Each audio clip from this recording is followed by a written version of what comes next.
Good day, everyone.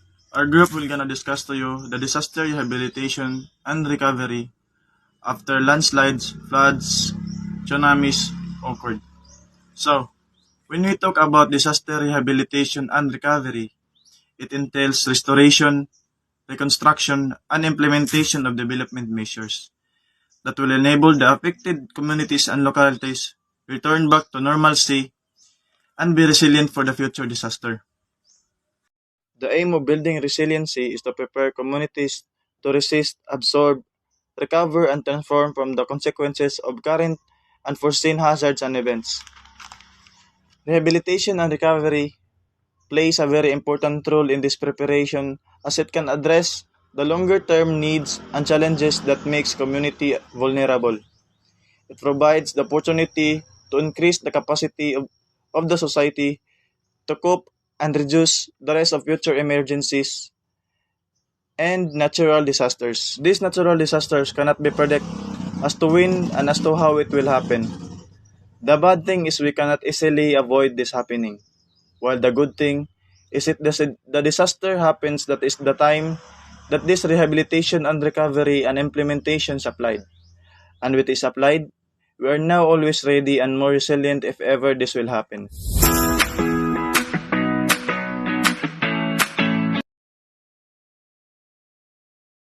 Landslide.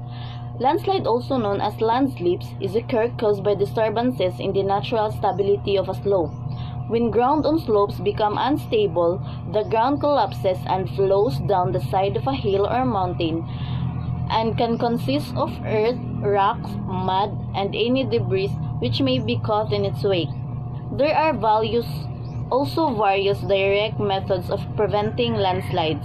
This includes modifying slope geometry, using chemical agents to reinforce slope material, installing structures such as piles and retaining walls, grouting rock joints and eshures, diverting debris pathways, and rerouting surface and underwater drainage. So, let's talk about rehabilitation and recovery after landslide. How do you recover from a landslide? First, stay clear of unstable areas which can continue to expand in all directions. Turn off water, gas, and electricity if affected by the landslide. Ensure others are aware of the danger. The rehabilitation and recovery focus is more of rebuilding the affected communities, restoring livelihoods, effectively preventing the recurrence of disaster, and harnessing conditions for future development. Thus, managing recovery efforts will require building local capacities, restoring coping mechanisms, empowering communities, and determining root causes and vulnerabilities, which make the communities disaster prone.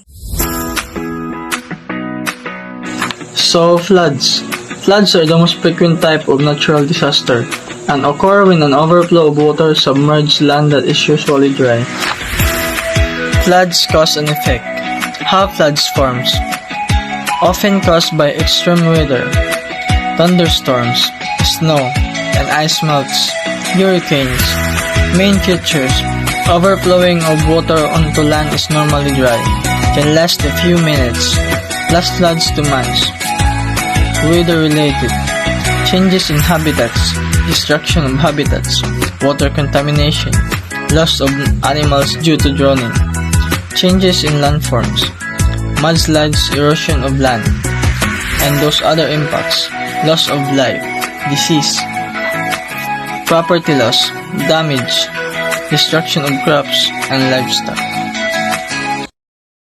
What are the ways to recover from flood? Take care of yourself first.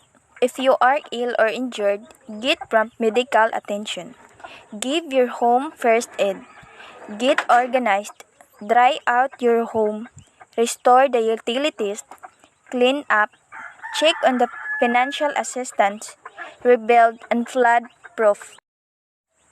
Though your home and its contents may have been damaged by a storm, related flood, or mudslides, many of your belongings can be restored. If you do things right, your flooded home can be cleaned, dried out, rebuilt, and reoccupied sooner than you think. The World Tsunami Awareness Day.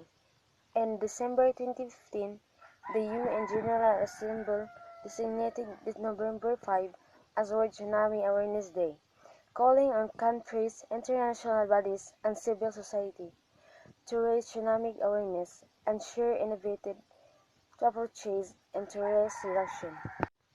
Tsunami awareness. If you feel an earthquake that lasts 20 seconds or longer when you are in a coastal area, first, protect yourself from the earthquake by dropping to the ground, tucking cover under something sturdy, like table, and hold on by it. Drop cover and hold on. When shaking stop, gather family member and move quickly to higher ground, away from the coast. Do not wait for an official warning to evacuate. After a coastal area earthquake, a tsunami may be coming within minutes. The recovery from a tsunami. The following are the general information to help you recover from a tsunami. Immediately after a tsunami. When we say tsunami, a tsunami is a series of waves that may continue for hours. Do not assume that after one wave the danger is over. The next wave may be larger than the first one. The safety guidelines are the following. Avoid disaster areas. Your presence might interfere with emergency response operations and put you at further risk from the residual effects of floods. Stay away from debris in the water. It may pose a safety hazard to people or pets. Check yourself for injuries and get first aid as needed before helping injured or trapped person. If someone needs to be rescued, call professionals with the right equipment to help. Many people have been killed or injured trying to rescue others. Help people who require special assistance in funds, elderly people, those without transportation, people with access and functional needs, and large families. The recovery from a tsunami. The following are the general information to help you recover from a tsunami. Immediately after a tsunami. When we say tsunami, a tsunami is a series of waves that may continue for hours. Do not assume that after one wave the danger is over. The next wave may be larger than the first one. The safety guidelines are the following. Avoid disaster areas.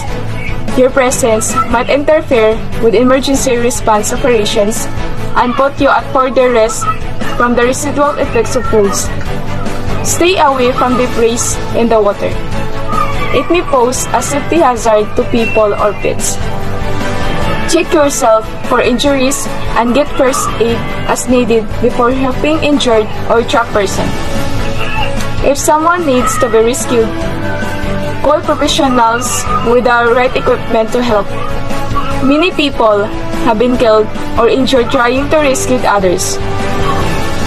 Help people who require special assistance in funds, elderly people, those without transportation, people with access and functional needs, and large families who may need additional help in an emergency situation.